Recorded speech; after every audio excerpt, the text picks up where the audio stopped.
A je to oficiálne. Všetci očkovaní sme od dnes geneticky modifikovaní bioroboti, povedal doktor ortopéd Kotlár, ktorého si táto vláda vybrala ako na slovo vzatého experta na prešetrovanie pandémie COVID-19. Nuž, aká vláda, taký je splnomocnenec. Len v tejto krajine teda žije takmer 1,9 milióna biorobotov. A teraz môžu ísť všetci vedci a akademici a lekári a celá Svetová zdravotnícka organizácia handry fajčiť. Že v každej jednej ampule sa nachádza enormne vysoké množstvo DNA, vektor, ktorý kóduje kazetu pre syntézu S-proteínu, ak nie aj iné proteíny. Takmer v rovnakom množstve ako mRNA sa tam nachádza teda aj DNA. V 3 prípadoch je dokonca obsah DNA vyšší ako mRNA. To už ani nemožno považovať za vakcínu mRNA, na princípe mRNA.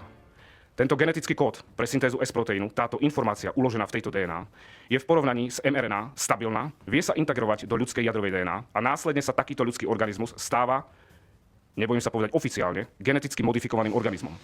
Geneticky modifikovaný organizmus je organizmus, ktorého genetický materiál bol úmyselne zmenený. Toto sa robí napríklad na kukurici a v medicíne je to v štádiu výskumu.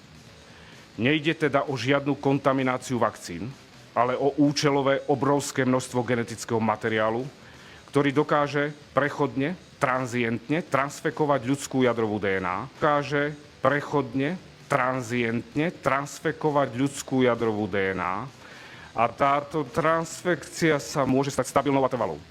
Táto transfekcia môže s dostatočne vysokou pravdepodobnosťou ovplyvňovať aktivitu tumor supresorových génov a spôsobiť vznik nádorových ochorení.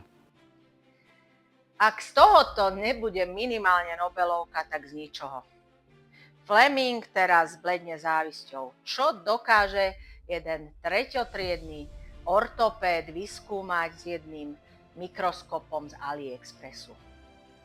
Ja osobne by som ho konfrontovala s nejakým regulérnym vedcom, virológom alebo imunológom, lebo však takto mudrovať a ešte brať za to štátny plat možno naozaj o hocičom. Len či by to aj nejaký ten vedec zvládol, lebo ono sa zdá, že tomuto hoaxerovi to treba začať vysvetľovať úplne od piky. Napríklad to, že existuje niečo ako vedecký konsenzus. Že ak máme 100 vedcov a z toho 98 niečo tvrdí na základe výskumu a vedeckého poznania a potom sú tu dvaja, ktorí tvrdia úplný opak, tak je zrejmé, že sa nemýli tých 98.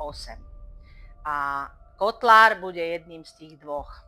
A to ešte ani nie je vedec. Prezident a Slovenská akadémia vied sa už ozvali.